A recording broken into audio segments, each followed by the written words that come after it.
Chapter 64. You are now listening to The Chapter of the Architect with DJ Architect. What's going on, my people in the place to be? Once again, this is your homeboy, DJ Architect. Welcome you guys to another chapter of the Architect, Chapter 64, with a good friend of mine, Marine Corps First Sergeant Mike Marshall. Mike, how you doing, brother? Ooh, freaking raw. What's going on, brother? First Sergeant in the place to be, man. How you doing? How's the family? Hey, family's good. I'm good. Retired. Just living the dream. That's awesome. So, listen, I've been warning. I know, first of all, thank you for your time. I've been trying to get you here in the studio for a while now. But, you're busy with your family. Right. So the dates wouldn't, hit on spot, on target, like we say, but you're here, so thank you for your time. The reason why I wanted to get you in the studio is because you have a lot of interesting stories. Right. A man of your experience, being a first sergeant in the Marine Corps, drill instructor, have several deployments out in the sandbox, you've seen some things. So right. I made it a mental note a while back to try to get you in the studio so we can record these things so they can talk about it. Yeah, they could be, they could be encased in the internet forever. Right. Mike, go ahead and tell us about your childhood and what eventually made you want to join the Marine Corps. Join the Marines. Well, it's so I'm born in New York City. Hoorah. Because I know you're from New York. That's right. From the hood, from Harlem, born in Harlem Hospital. Oh, snap. It starts off right away because my mom was a teenager. She's 16 years old. All of a sudden, she's got this baby. So life starts off rough for her. And, I look at her now, and because I was pretty critical of her growing up, but looking back on it, I can't imagine being 16 and all of a sudden having this baby.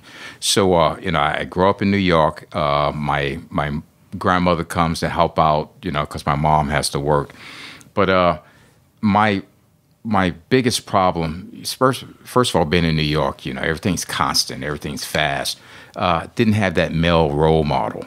So a lot of the guidance that most boys get, they get from their dad or their uncles. I didn't have that, and I know I didn't have it. It wasn't that I was a bad kid, but I had no direction as a teenager. I love sports, and in fact, the only reason I did well in school because you couldn't play football or run track if you had below a 2.0.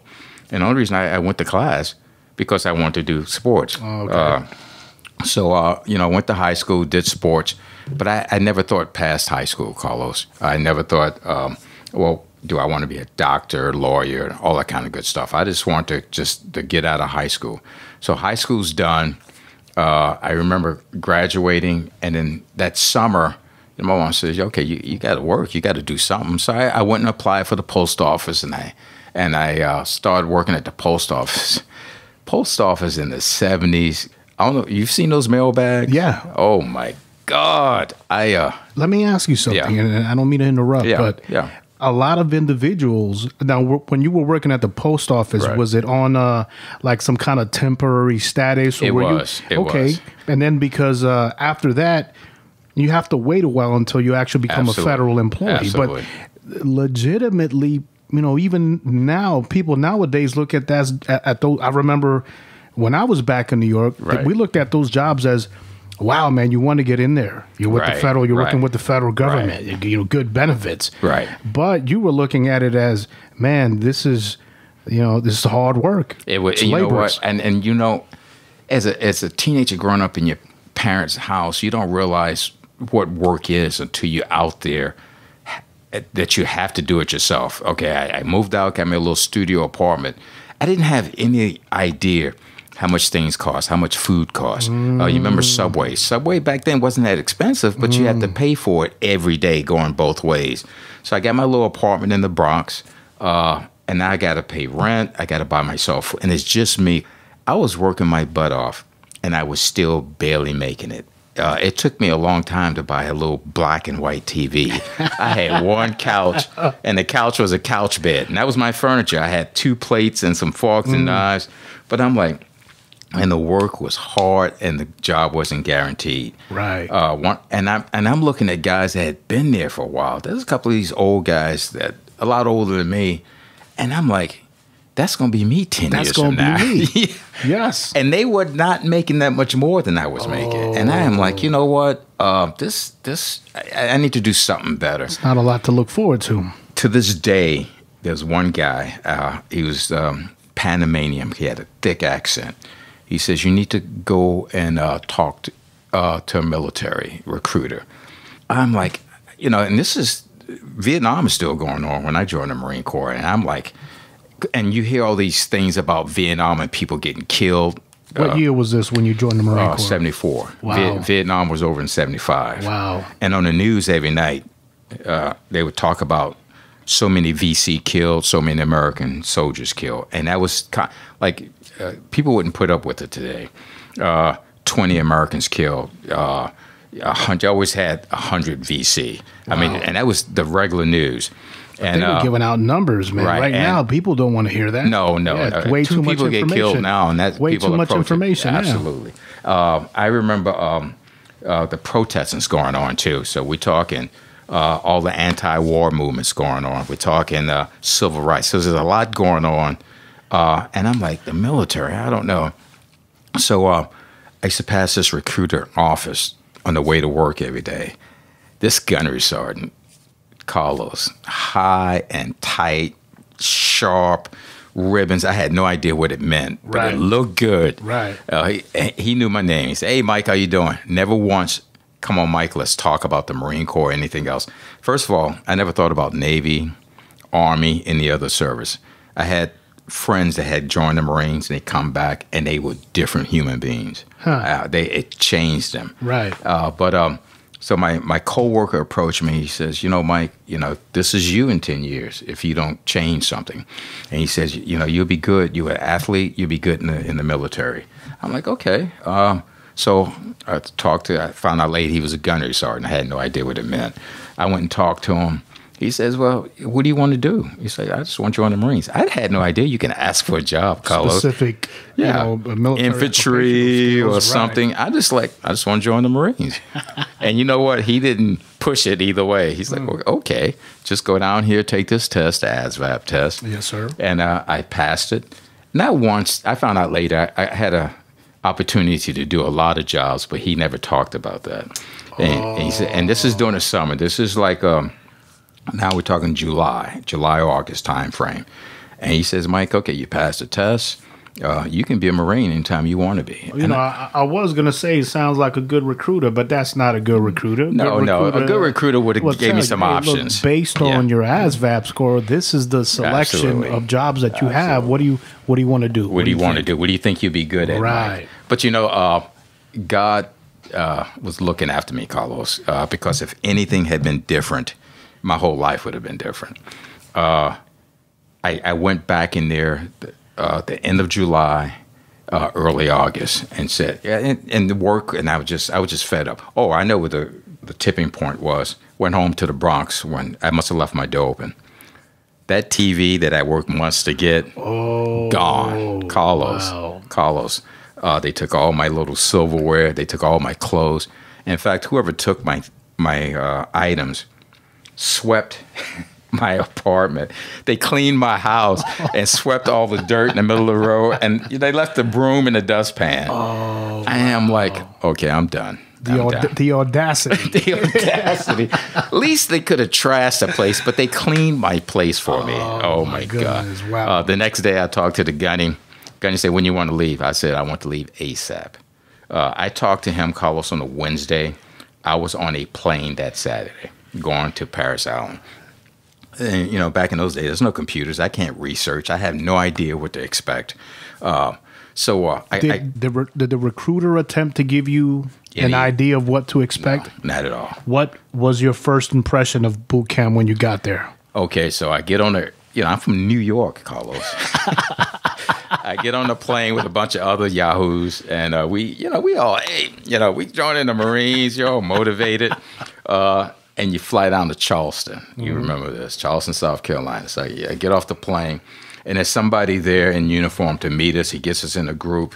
Eventually, we get on this bus. And the bus, you're in the city. Charleston's a major city. You're driving the bus, and you're just kind of going down the road. All of a sudden, you get from the city, and then there's a house every 100 yards.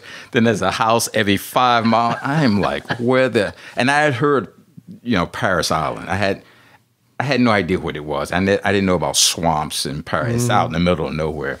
Carlos, driving for a while, there's nothing. There's no lights. It's 2:00 in the morning, but the bus is full. We're all wide awake, like, what's going on? Finally, the bus pulls up at this gate, and you see the MPs, waving the bus through.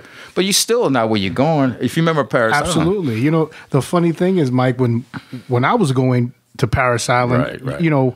It's funny how they make that timeline when you arrive around 2-3 o'clock in the morning. But we were in the back of the bus, a lot of us from 2 of us from New York, right. A couple of us from New Jersey, 1 or 2 from New Jersey, and we're in the back of the bus rowdy. Bah! But once you hit those gates, it was everybody was quiet, pucker, bro, quiet, and nervous.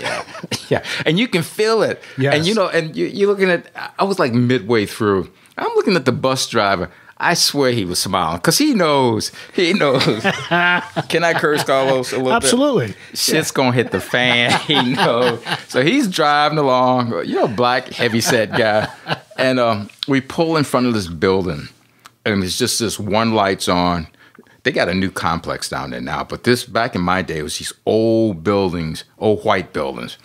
And I remember those. Yeah, and he pulls up. Yeah, a lot of administration. Yeah. It wasn't receiving. It wasn't, no. But a lot of administrative paperwork was done in those old buildings when I went through. Bus driver gets off, and he didn't say, get down, get up. He just kind of left us there. He got off the bus, and we're sitting there like what the hell? And it's Paris Island, man. It is quiet. I mean, there's not even crickets. And I swear, Carlos, maybe about 15 minutes later, shit hit the fan. All of a sudden, these 5 drill instructors came out of the building.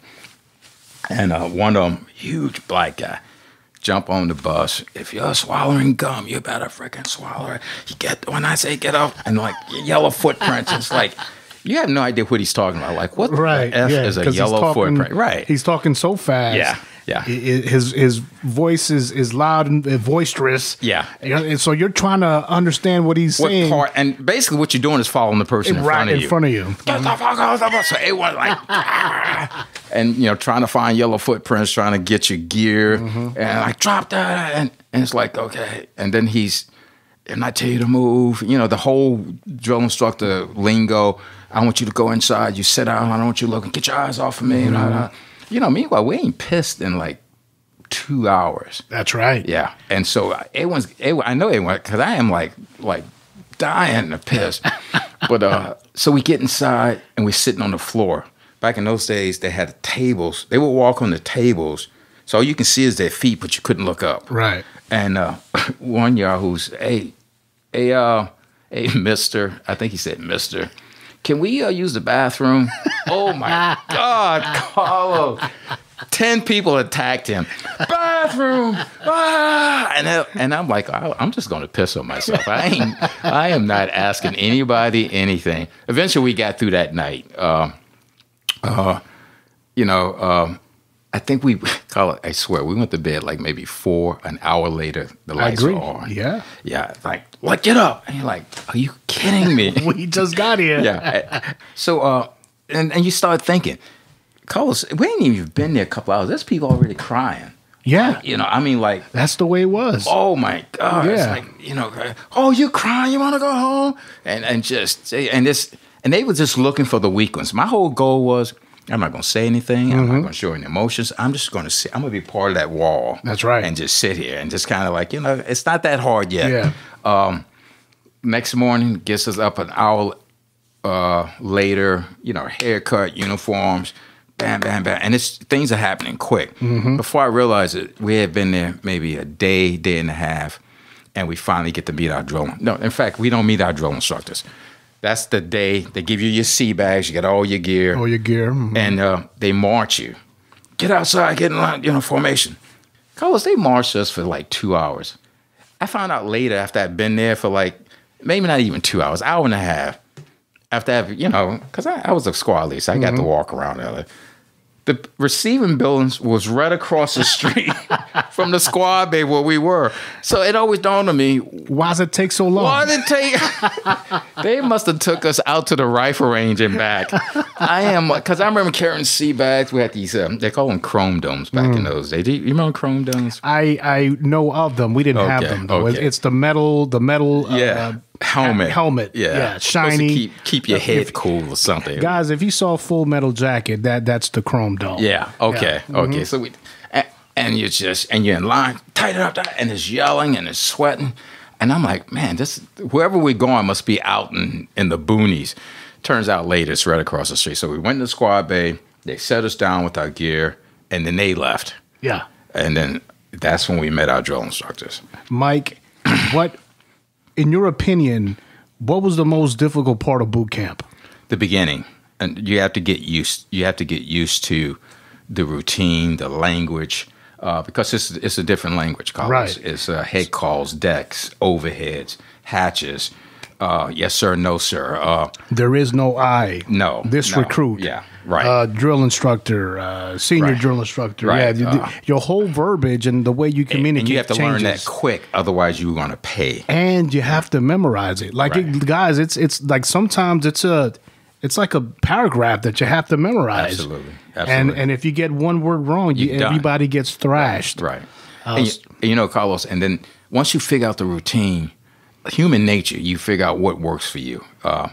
We were never getting enough time to use the bathroom in the morning. We were never getting enough time to shave. You're never given enough time to get dressed. To eat, anything. Yeah. So, after about, for me, like 3 weeks, I would get up 4 o'clock in the morning, get with the fire watch the security, walk in the head, sit, get me a nice long toilet break, brush my teeth, shave. Right. I would get everything prepared. I would get dressed except for my boots. See, Mike, you were extremely smart. I was too tired to be getting up. To get up, early in the morning. But what we did start to learn is, like, at the halfway point, the senior drill instructor was like, hey, dummies, well, how about you get up 10, 15 minutes early, put your camis on, and pretend you're asleep. Yeah. And it dawned on us, oh, man, this guy's giving us tips and tricks. He's helping you out. Right, because we were just like a bunch of sheep. Yeah.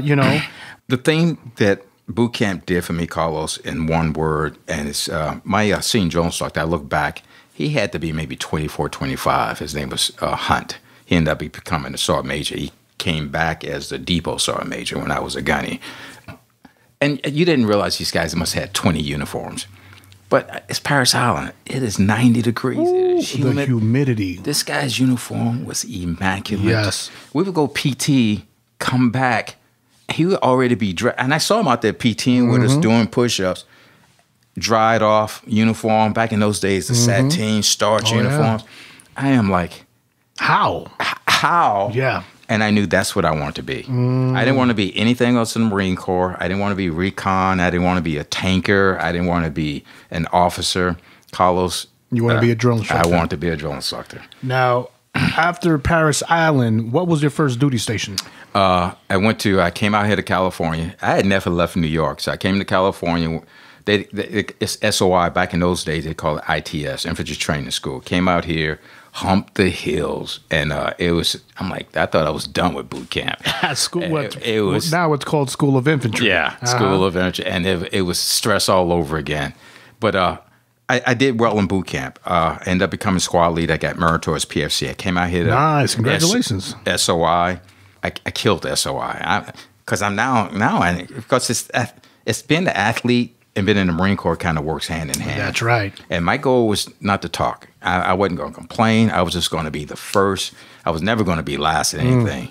And the thing I can say after like 25 years in the Marine Corps, I had never dropped out of any runs. There you go. No humps, no nothing. There you go. If I wasn't first, I was close to the front. There you go. So I ended up out of SOI, I became a meritorious Lance Corporal. Hey. And the thing is, the recruiter, some people are promised all that stuff.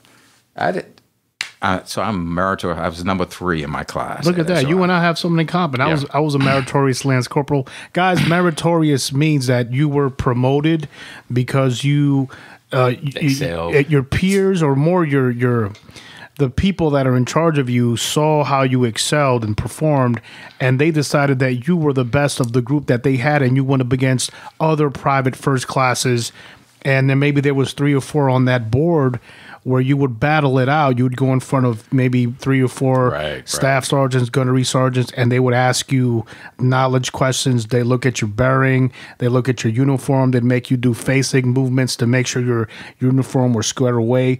And it was nerve-wracking, but oh my God. If you were able to pull it off, it gave you a total new level of what is the word tact and bearing in a new way of handling stress, because those are, aside from combat, those are one of the most, in my opinion, stressful situations where I was in. Absolutely. So I was a PFC, and I picked up meritorious Lance Corporal, and check this out, Mike, 4 months later I picked up meritorious Corporal. 6 months.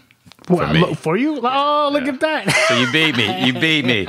But, the thing about the Marine Corps, unlike the other services like Navy, they take tests. Or the Army, The Marine Corps is your peers. Mm-hmm.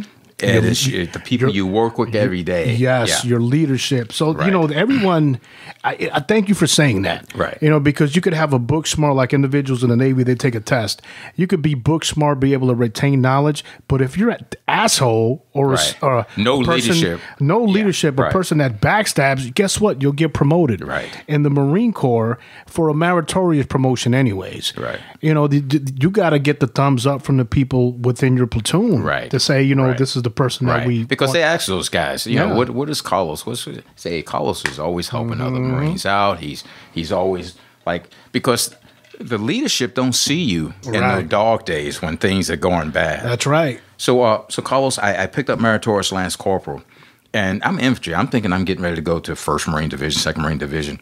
I end up lucking out and going to what they call Marine Detachment in Norfolk. Had no idea about Marine Detachment or anything. So I go to Norfolk, Virginia. In Norfolk, Virginia, there's a place, there's a little area. It's called Sinclair Fleet.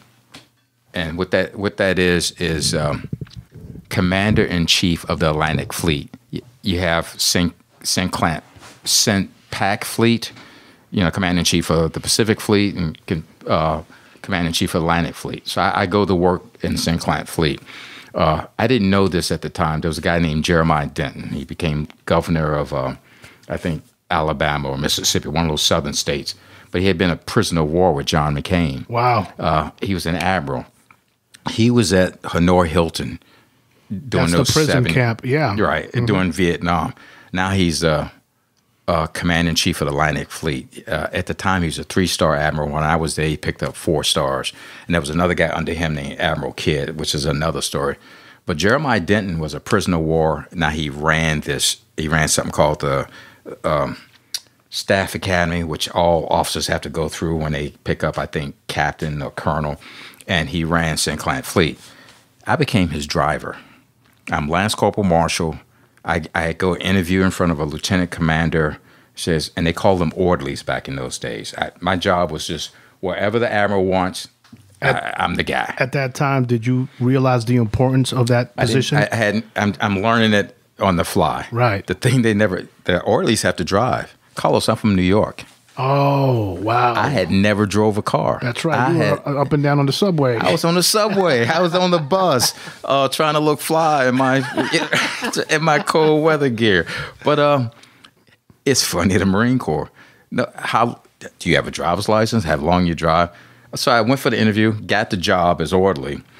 I had a buddy of mine who was a corporal. Says, hey, you're going to love that job. You get to drive a Plymouth Fury. It has lights and grills. I'm like, hey, I don't know how to drive. I'm from New York.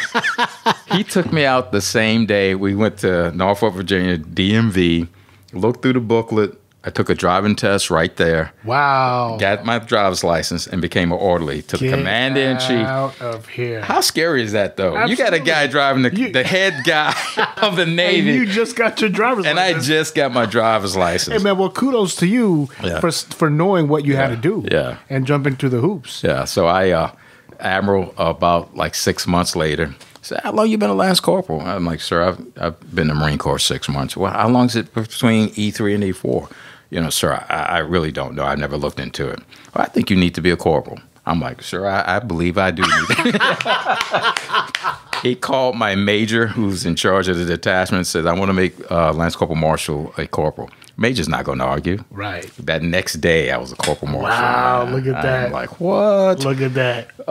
That's Carlos, awesome. 12 months later, maybe 14 months later, I'm a sergeant. Wow. I'm closing in. Back in those days, you did 2-year stateside, 2-year overseas, then you were done in the Marine Corps if you wasn't going to re-enlist. So now I'm a sergeant now. I'm getting close to going to Okinawa. I've never been in charge of anything. I'm an orderly. I'm not in charge of troops or anything. I go to 9th Marines in Okinawa, go over there. All of a sudden, I'm the section leader for an 81 millimeter mortar platoon. Wow. Where were you stationed at in Okinawa? Camp Swab. Okay, I was at Hanson. Hanson. We used to go to Hanson because that's Kenville. Yes, sir. K-ville. Yeah.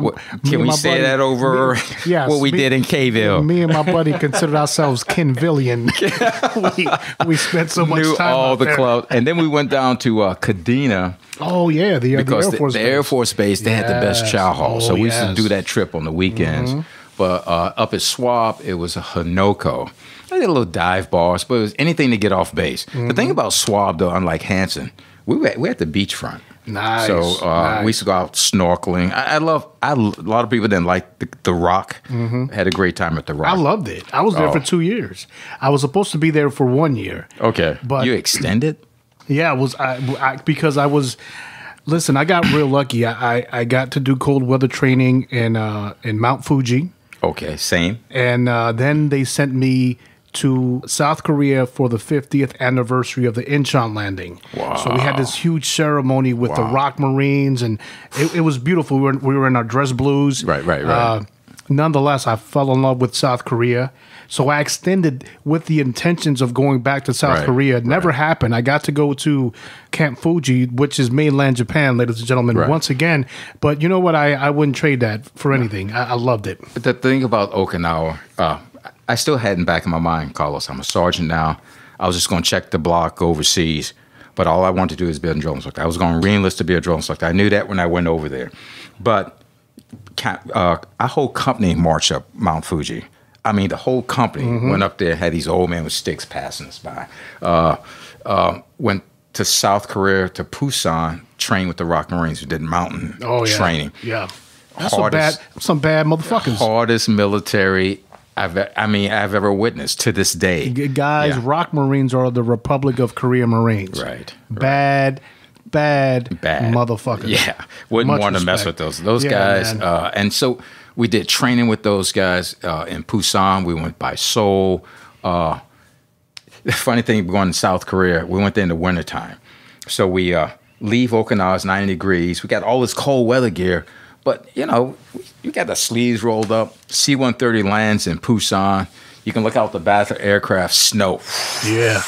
And you're like, people are dying trying to get this stuff on. Carlos, I'm from New York. It gets cold in New York. Oh, yeah. It's not South Korea cold. No. Oh, my God. I've Yeah. never been that cold in my life to this day. Sea rats. We had cans. You had MRE. I'm starving. I can't even get my hands to move to open my can of food. So it was an experience. It takes away all your hand-eye coordination, all that Feet stuff. numb, hands Yeah. numb. So I re-enlist. I go to Paris Island. Now I'm a drill instructor.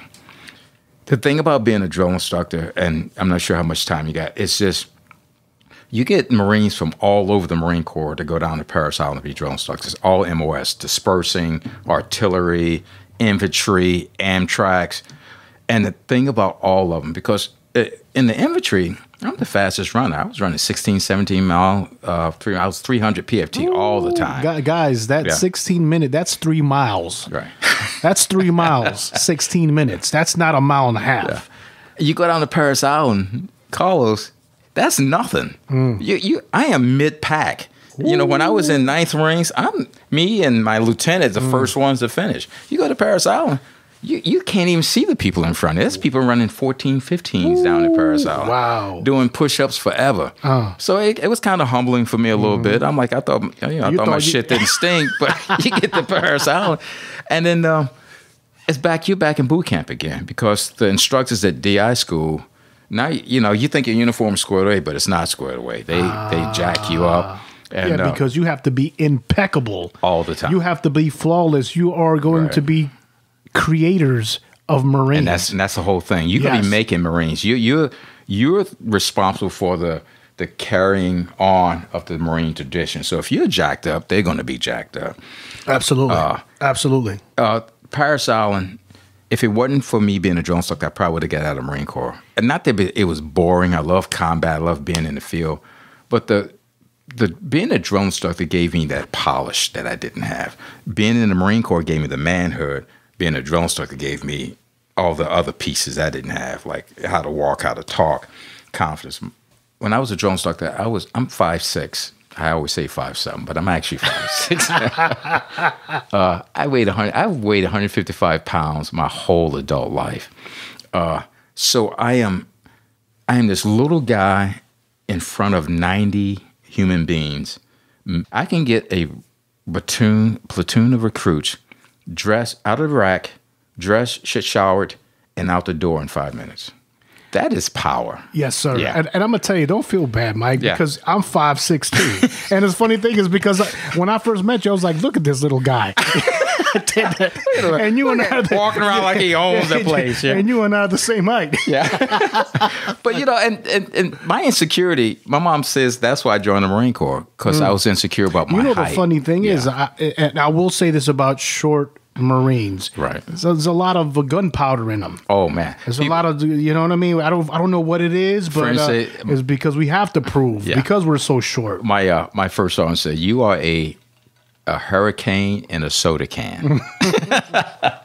I like that. She said, "You are a hurricane." I'm like, "What do you mean?" You're like, you got to be the loudest, the most vocalist, explosive. I am like, come on, first sergeant. Picked up staff sergeant. There you go. I end up extending on the drill field. Once you pick up staff sergeant, you become a black belt senior drill instructor. That's all I wanted to do, to be a senior. And I was happy. I'm like, I've been a drill instructor. I went back to the fleet. This time I went to Camp Lejeune. And that's where I get all my combat. When I was at Camp Lejeune, I was in 8th Marines. Now, real quick, on October 23rd, 1983... What do you know about that date, Mr. Carlos? Listen, well, you call me Staff Sergeant Lopez if you want. You know what I mean? I got a little bit of knowledge in me. What do you know about that date? Listen, cowardly, sucker-ass bombers attacked Marine Corps barracks of the 1st Battalion, 8th Marines of the 2nd Division, Beirut, Lebanon, causing huge casualties for Marines and soldiers as well as sailors. I also have to acknowledge the loss of French paratroopers from the second attack at the Jakar building several miles away. The last time the Marine Corps sustained such heavy losses in one day was back in the Battle of Iwo Jima back in World War II. Right. Tragic, tragic day. You were there. Right. Please tell us about that experience. Now, the thing about Beirut, I had been to Beirut. When I first went to 8th Marines after I left the Gerald Field, there was a guy named Yasser Arafat.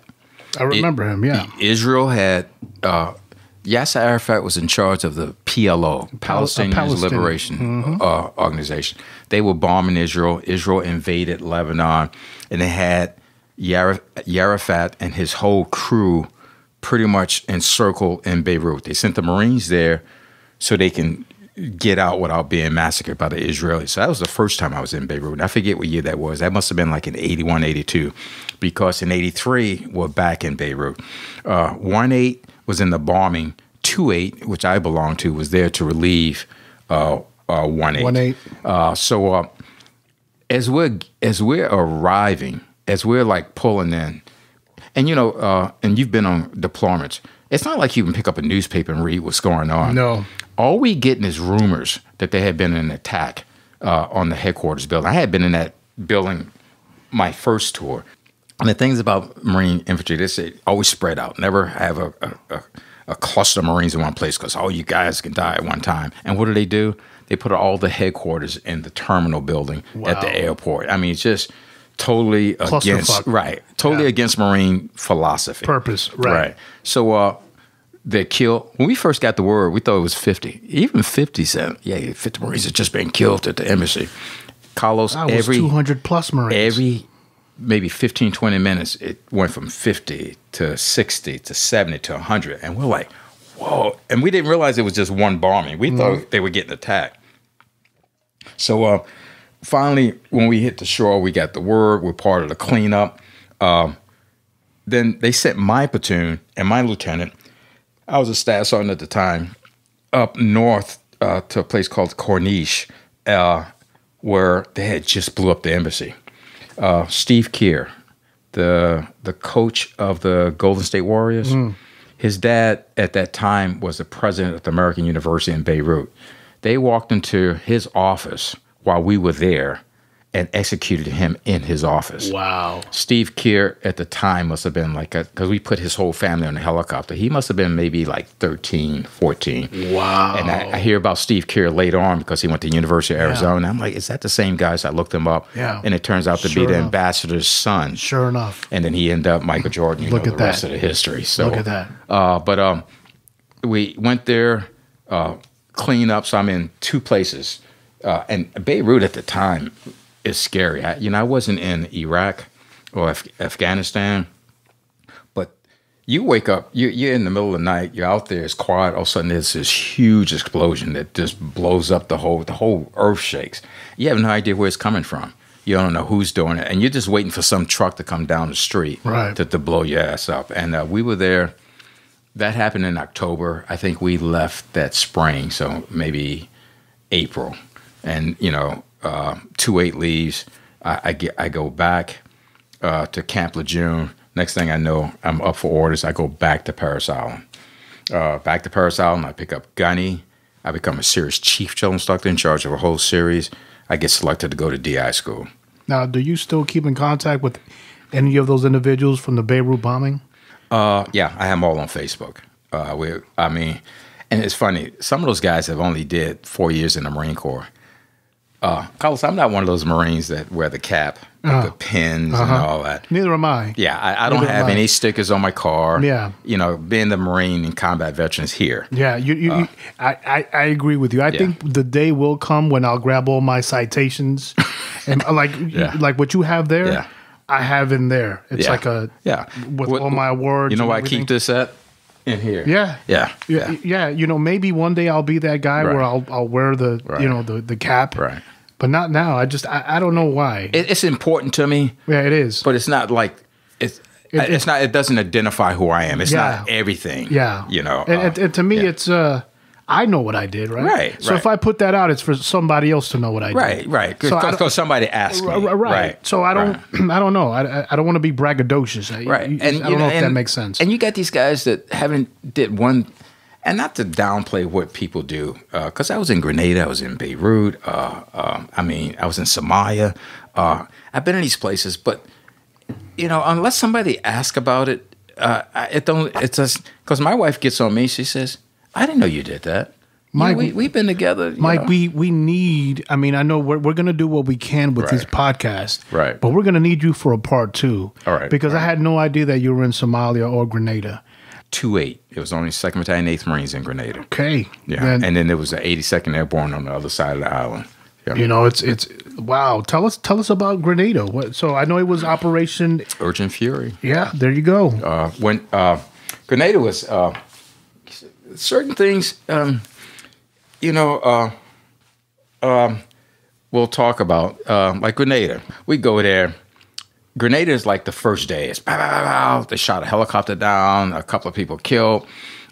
Quick funny story in Grenada. We get off the helicopter. Could you just for the people who are listening, Why were we there? Who won't know? Yeah. Please explain why the Marine Corps or the American military went. Like in Cuba when Russians put missiles there, and Kennedy sent, say, listen, if you guys don't remove those missiles, we're going to invade Cuba.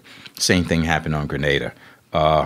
Cubans had placed anti-air weapons, all kinds, and had also those students there, American students in Grenada, had taken them hostage. So they sent. This story could also be told on Heartbreak Ridge with Clint Eastwood, where they did invade that Grenada. So if you guys want to look, not to say that that's accurate, but we're talking to the man that was there. Go ahead, Mike. So they sent the Marines. We sent a whole. It wasn't MU back then. It was a MAU, M-A-U, Marine Amphibious Unit there. So we talking air, land, and I was air at that time. They put Marine infantry and helicopters. You had the Marines and Amtraks. You had the Navy SEALs. And on the other side of the island, you got the 82nd jumping out of airplanes. So coordinated effort. I mean, we got in those helicopters like 2 o'clock in the morning. Hey, you know what? That's a pretty impressive spectrum of force. It was huge. You've got, at the time. you got airborne, you've got Marines, and you've got Navy SEAls. Right. Woo, I wouldn't want to fuck with those. One day, Carlos. One day, done. The whole island secured. So we were there for like maybe 2 weeks. So maybe a week. The rest of the time, just secure, making sure. Some quick stories. There's a couple of the locals that were coercing with the Cubans, and they were hiding the weapons. Carlos, we walked into this warehouse, and we're still looking for weapons, and they kept pointing to this guy. His name is Bully. And I'm thinking Bully. It never dawned on me that he was a bully. That's what they called him. But he had a warehouse, Carlos, a football field full of AK-47s in crates, brand new. And we walked in there, and I'm a gun nut anyway. Me and my lieutenant looked at each other, like still in packing grease. Like, does it fit? I carried that AK for like a week. Then they're like, I don't want to go to jail. Thank you. I was going to say, there were a lot of Marines. Me and the lieutenant. And when I was in Iraq, they got caught. And we had a couple of guys get caught. Yeah, they were trying to send them in parts. They would break down the AKs, and they ended up getting caught. The Lance Corporal would take it apart and put it inside of a Hummer. And I'm not sure how they must have had dogs or something, or somebody snitched, but they ended up finding them, went to the brig. Wow. It's funny you say that. My first tour in Iraq, there was a corporal, was a shitbird. Right. And he ended up getting my buddy in trouble because my buddy, Staff Sergeant Ramirez, was, his platoon leader. Actually, he was sergeant at the time, squad leader, and he took the NVGs that was designated for the fire team, and he took apart his radio, the innards of the radio, put the NVGs there, and mailed the radio home. Got my buddy in trouble, but nonetheless, some real crazy shit Marines do. Did they ever catch him? No, they didn't have any evidence. We kind of figured it out, but there was no evidence. But Carlos, looking back on that, and Carlos, we're talking AK-47s as far as you can see. And it turns out later the admiral and the captains, they all got like plaques for the AK-47s, but you as a Joe Blow Marine couldn't touch them. Yeah. It turns out our company gunny, this was his last deployment, he's supposed to retire, had taken a crate of AKs and he was selling them to the sailors on the ship. Ain't that some bullshit? End up catching them, busting them down to private, put them in the brig. Ooh. And 20 years gone. There goes your retirement. Yeah. Now, Mike, I'm going to ask you a question where, just to give the insight of before the fog of war. And ladies and gentlemen, the fog of war is when you're actually in combat, and a lot of things you perceive, you look, you see, the dust, the sounds, it creates a confusion. Right. But there's another feeling, there's another thing that an individual goes through emotionally, mentally, right before the moment of combat. And that could be 2 weeks or that could be 2 hours. Right.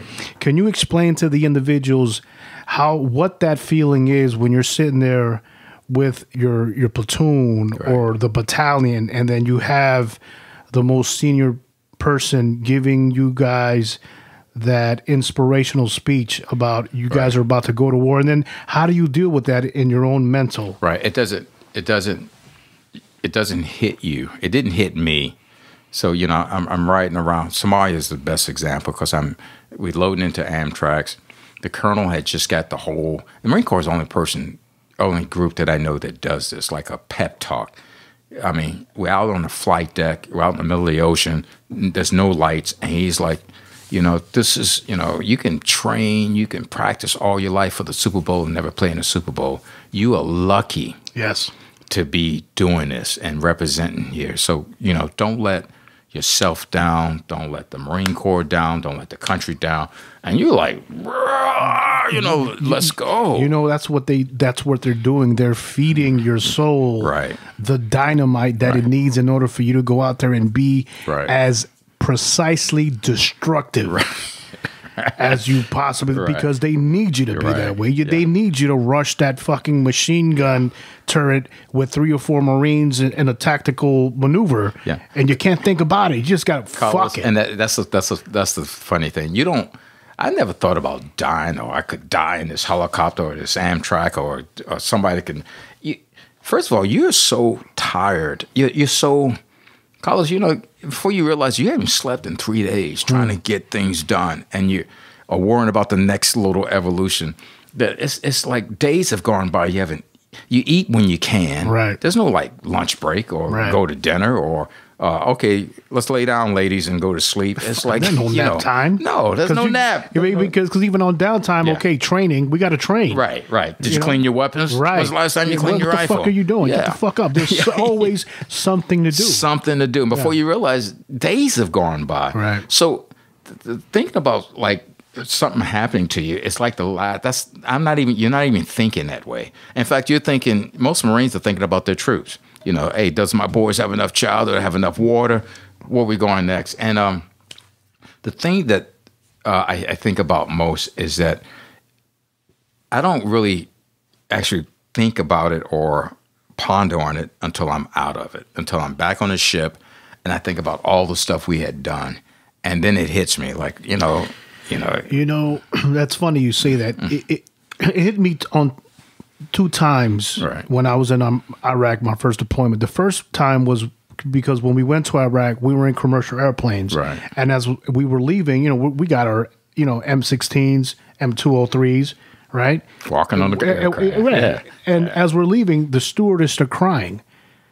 So that was the first time it hit me. And I was like, the hell? Like, I don't need to see that. I don't want to see that. Contain yourself. They were crying because you guys were okay and going home? No, because we were going into Kuwait, Iraq. We had just landed into Kuwait. So, you know, I didn't want to feel any weakness. Sure. Right? So when I saw it, I was like, God damn it.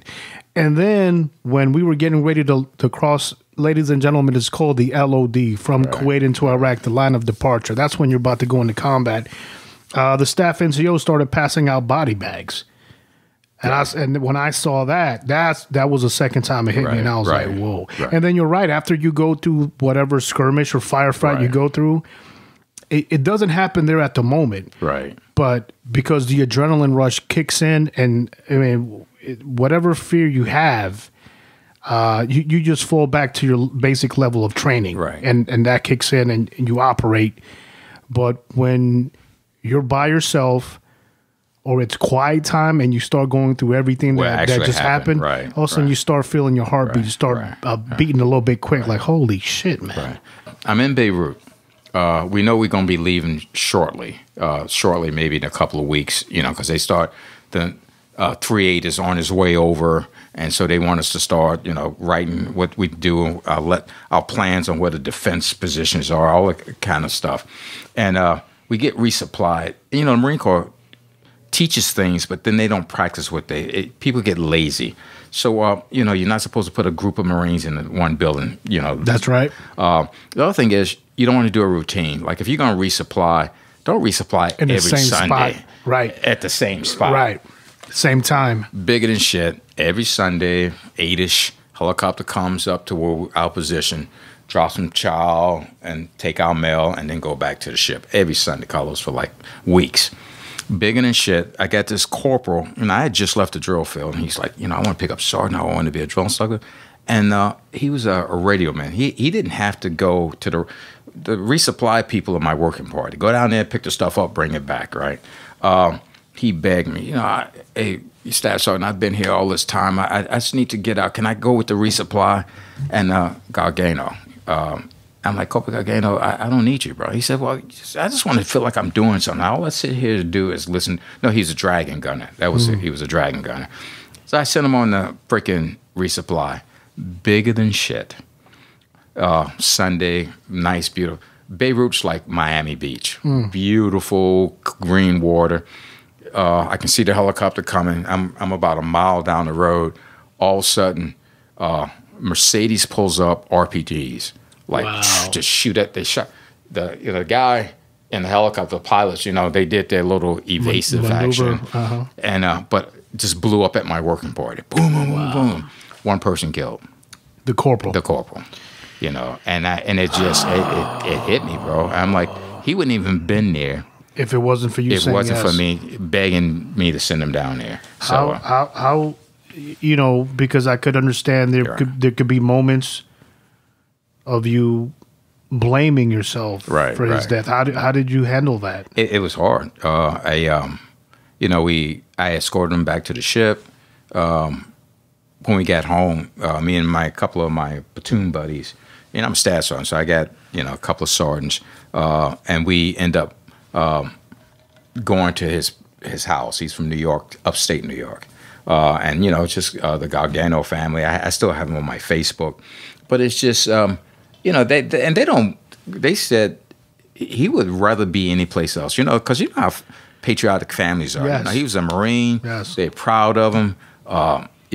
So they never looked at it's anyone's fault. Right. It's just, he was a Marine, and that's one of those things that happen when you're a Marine. It happens. Right. But it kind of like, are you kidding me? The one guy, and they brought him back. My corpsman's like, and you can see, I'm like, Doc, you need to stop. Right. Yeah, you can see he's gone. Right. Yeah. So, but it's just, and shit happens in combat. Carlos, you've been there like that. Yeah.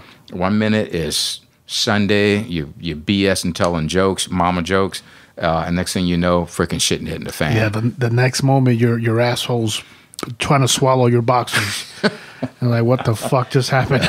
But I had a couple of moments like that, man. It's just, and the Marine Corps for me. So you see me now, Carlos. I will be 70 years old in 3 years. Mike, you look very physical.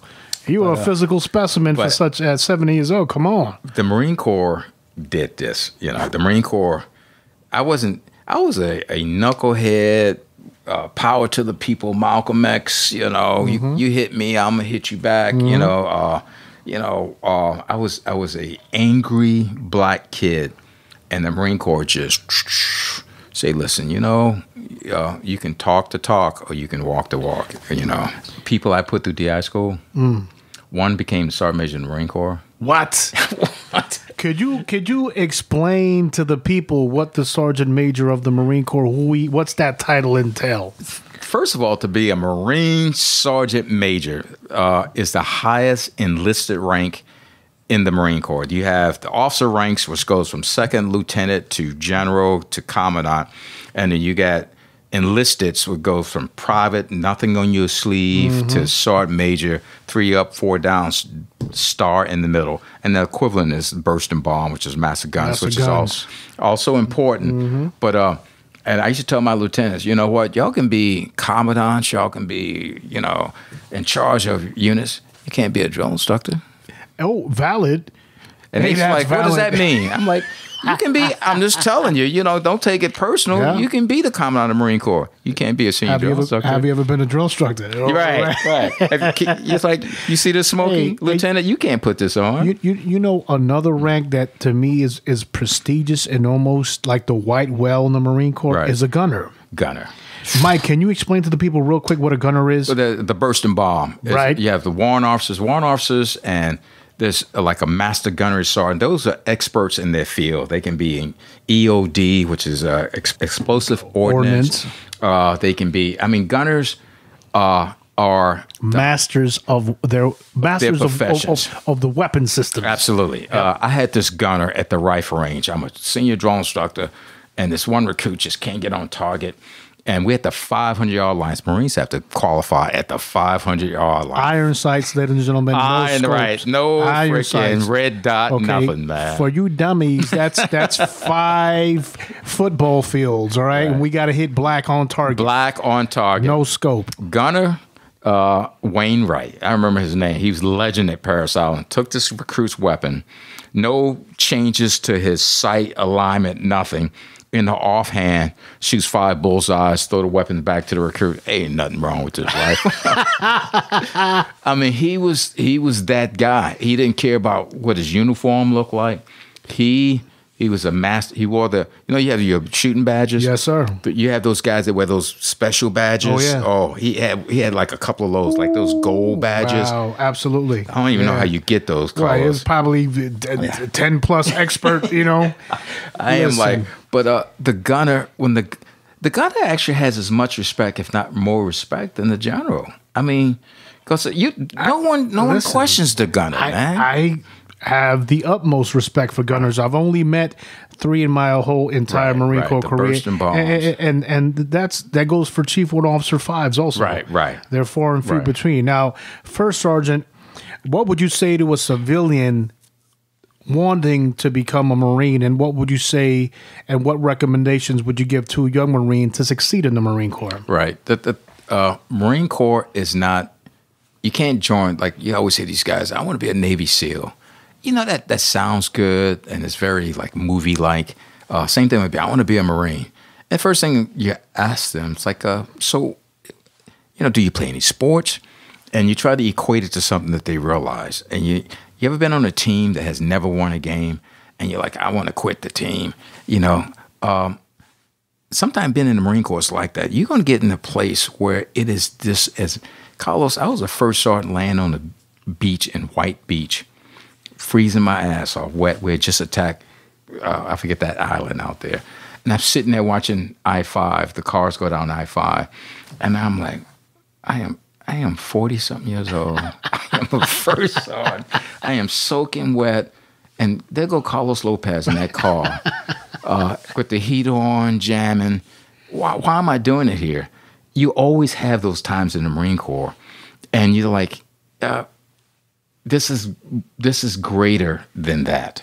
Does that make sense? This is greater than, I'm miserable. And the funny thing, Mike, is when you leave the Corps, those moments, that's all you brag about. You treasure. Yeah, you do. You're like, dude, I went through the suck, but you know what? I was with my brothers. Yeah. So which it made it. It was worth it. It was okay. And I love being around Marines. You're out there, it is 29 palms, and you're like, oh, this is fucked up. And they bitch the whole time. It's fucked up. As soon as they get back to the rear, we were out there. We walked 100 miles. It was in the heat. We didn't have no water. And you look at them, it's like, wait a minute. Yeah. You were just whining. Bitching. You're bitching. Now all of a sudden, but that's the Marine Corps. That's right. This sucks. And if a Marine's not bitching, he's not happy. That's right. And you don't want Marines to be happy. No. You want them to be bitching because that gets them mad. Yeah. It's just, it's funny.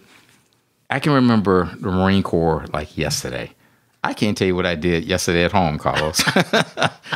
I can remember I was in boot camp in August 1974. Wow. I can tell you I can go to that squad bay right now and show you the rack I slept in. Wow. It's funny.